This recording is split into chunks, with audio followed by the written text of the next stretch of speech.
কতটুকু এই অভ্যুত্থানকে সমর্থন করেছিল। আমরা দেখেছি এই বাংলাদেশ থেকে শেখ হাসিনা পালিয়ে যাওয়ার পরে কাদের মন সবচেয়ে বেশি খারাপ হয়েছে। আমরা আমাদের জায়গা থেকে স্পষ্ট দেখেছি যখন এই বাংলাদেশে অভ্যুত্থান পরবর্তী সময় একটি অস্থিতিশীল পরিবেশ হওয়ার কথা ছিল, তখন কিভাবে আমাদের এই মাদ্রাসার ভাইরা ওই মন্দিরে গিয়ে পাহারা দিয়েছে, কিভাবে 5ই আগস্ট রাতে সারা রাত ওই মন্দির পাহারা দিয়ে সকালে ফজরের নামাজ তার সামনে রাস্তায় পড়েছে।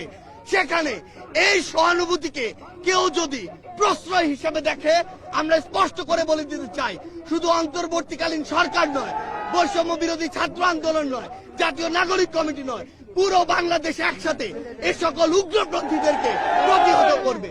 আমরা আমাদের জায়গা থেকে স্পষ্ট করে বলতে চাই, এসব ইসকনের নামে যেসব উগ্রপন্থীরা বিগত 16 বছরে অসংখ্য অপকর্ম ঘটিয়েছে, ফ্যাসিস্ট আওয়ামী লীগ এ সকল অপকর্মকে মানুষের সামনে আসতে দেয়নি।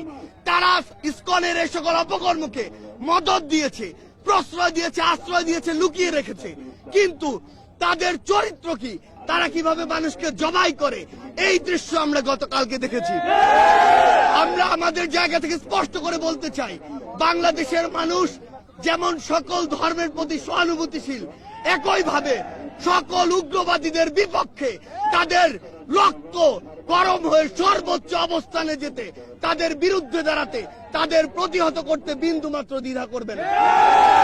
আমরা আমাদের জায়গা থেকে সরকারকে স্পষ্ট করে বলতে চাই, যারা আমার ভাইকে হত্যা করেছে তাদেরকে যদি গ্রেফতার করে দৃষ্টান্তমূলক শাস্তি না দেওয়া হয়, তাহলে পুরো বাংলাদেশের এই যে ছাত্র জনতা একসাথে সরকারের বিরুদ্ধে তাদের জায়গা থেকে প্রতিবাদ জানাবে। আমরা আমাদের জায়গা থেকে বলে দিতে চাই, যদি এই ক্ষেত্রে দৃষ্টান্তমূলক শাস্তি না হয়, তাহলে এটি হবে সরকারের বিচার ব্যবস্থার ক্ষেত্রে অন্যতম একটি ব্যর্থতা। আমাদের জায়গা থেকে স্পষ্ট কথা, এই যারা ইসকন নামের, যারা এই উগ্রপন্থী একটি মনোভাব বাংলাদেশে ছড়াচ্ছে, হিন্দুত্ববাদী মনোভাব বাংলাদেশে ছড়াচ্ছে, তাদেরকে অবিলম্বে নিষিদ্ধ করে বাংলাদেশের স্থিতিশীলতার জন্য, শান্তিপূর্ণ পরিবেশের জন্য তাদেরকে অবিলম্বে নিষিদ্ধ করতে হবে। জমি তুলফালা, হ্যাঁ হ্যাঁ, এখানে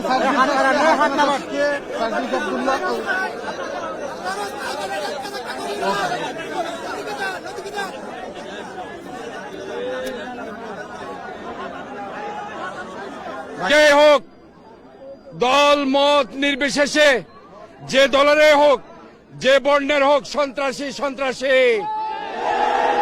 সন্ত্রাসীর কোনো ধর্ম নেই, কোনো দল নেই। সন্ত্রাসীকে আমরা সন্ত্রাসী হিসাবে ট্রিট করব। যে দলের হোক, যে ধর্মের হোক, যে বর্ণের হোক, অনতি বিলম্বে তাদেরকে গ্রেপ্তার করে বিচারের আওতায় আনতে হবে, সেটা আমি বলছি।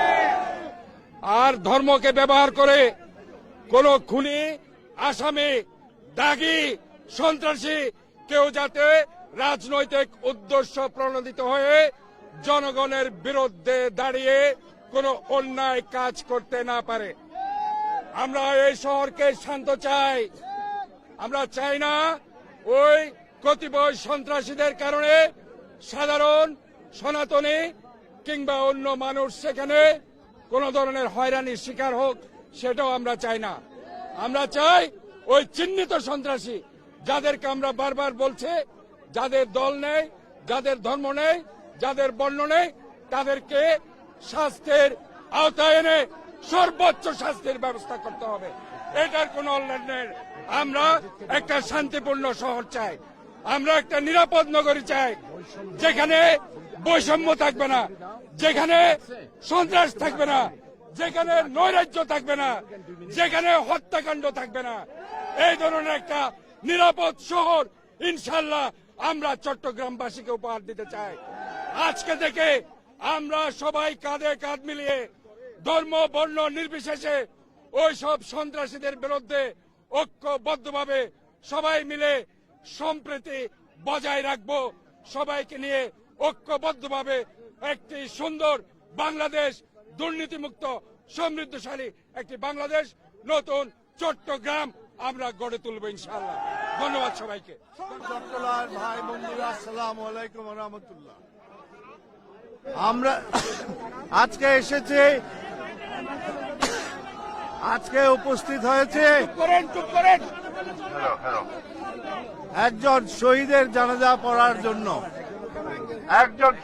জানাজা পড়ার জন্য আজকে উপস্থিত হয়েছে